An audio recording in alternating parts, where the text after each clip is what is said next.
19 people have now starved to death in Gaza in just the past 24 hours. And that represents a cruel new phase in Israel's genocide in the Palestinian territory. The UN says it's receiving desperate messages of starvation while aid is stockpiled just outside. Kulsum Sharif reports. Desperate for a bowl of soup, large crowds gathered to get their first meal in days. They've risked their lives to find something to eat. We are dying of hunger and we cannot find food or drink, not even water. We drink from the sea and we cannot find food at all. Gaza's health ministry has warned that an unprecedented number of starving citizens are arriving for treatment. But barely functioning hospitals are hardly able to treat the injured, let alone those suffering from malnutrition. We have lived through the first and second uprisings, the wars of 2008, 2009, and 2021. Honestly, we've never experienced such famine. We are truly fed up. Enough is enough. But food isn't the only thing that's in short supply in Gaza. Starving Palestinians also need to risk their lives and often walk long distances to find water to drink. The crisis in Gaza is getting worse and worse by the day. And so many people obviously have this question: why is the world not doing enough in order to help the Palestinians? Before I try to explain why the world cannot do much to help the Palestinians, nothing much the world can do. Let's explore the options. First of all is obviously giving aid and helping out the Palestinians, supporting them and giving them what they need, their basic needs. There is no shortage of aid in Gaza. There is no shortage of aid or the basic needs that the people of Palestine needs. The world has given. The aid is there by the borders waiting to go in. But Israel is the one who controls how much of that aid is being given to the Palestinians and who gets to get that aid. They have kicked out all independent agencies or independent organizations, even the United Nations for giving aid in terms of enduring crisis. They have been kicked out. They do not allow anybody else to give aid to the Palestinians except them. That is why they ended up forming the so-called Gaza Foundation, which is now in charge of giving the Palestinians food.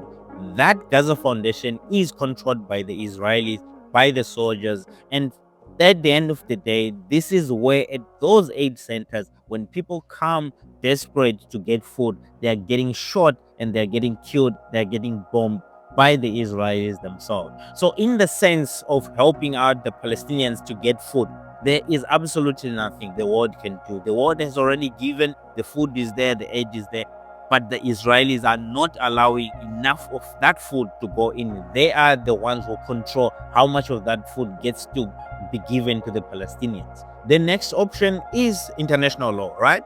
We should have international law which governs how other countries should behave. That is why we have the United Nations. And the United Nations Security Council is the arm of the United Nations which is responsible for handling those matters. But those matters are deliberated upon and they are voted upon what action can be taken to resolve the matter. But unfortunately, the United States of America stands in the way of the United Nations of acting. They vote against any resolution against Israel. So the United Nations cannot do anything. It is crippled at this point in time. We also have something called the International Criminal Court, which was formed by 139 countries based on the Rome Statute. 139 countries are signatories to this Rome Statute. It is meant to investigate and prosecute crimes against humanity and war crimes, which they have already issued a warrant of arrest for Netanyahu. But guess what countries are not signatories to the Rome Statute? Yes, of course, the United States of America and Israel. Why? Because they know themselves. They are war criminals, they are warmongers, and they commit crimes against humanity. So they knew from the beginning that they shouldn't be part of this because they will be the first people to be prosecuted in front of that court.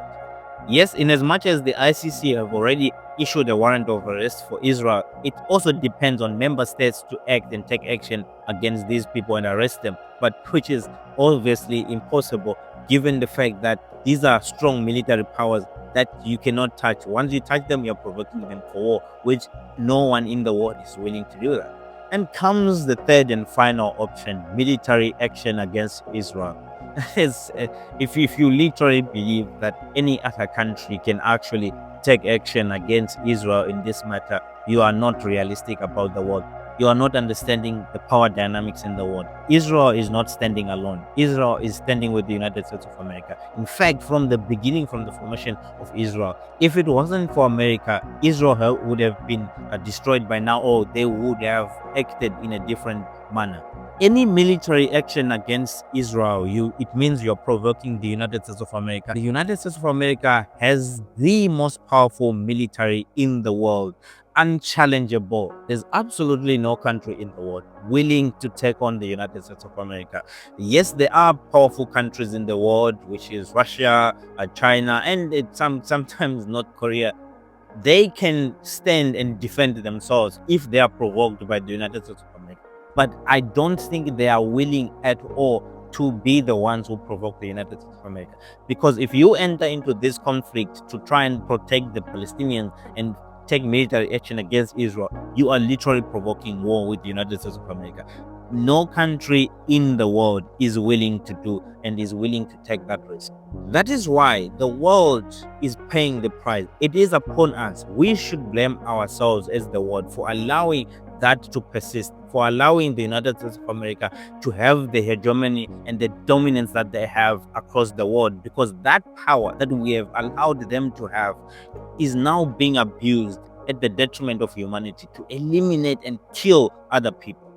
It doesn't matter what's your opinion and how you feel about Vladimir Putin and China and North Korea. I don't care how you feel, but they are right when they say we must challenge the hegemony of the United States of America, because the unipolar world where the United States of America dominates everybody else, has a military power that is unchallengeable, is a danger to us all that lives in the world, because it simply means they can choose to do whatever they want to whoever they choose to without anybody challenging them at this point. That's why they act with impunity, because they know nobody is going to touch us or nobody is going to dare say anything else. These other countries like Russia, China, yes, they can stand for themselves and defend themselves, but I'm sure they will never want to provoke them.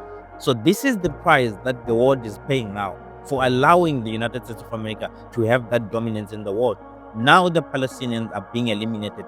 This is terrible. This is upon us, the people of the world, for allowing that to continue and for allowing that to happen. Because now, what are we going to do? I'm telling you, and I can promise you, if it wasn't for the United States of America, Israel wouldn't be doing this, and the world would have already reacted militarily.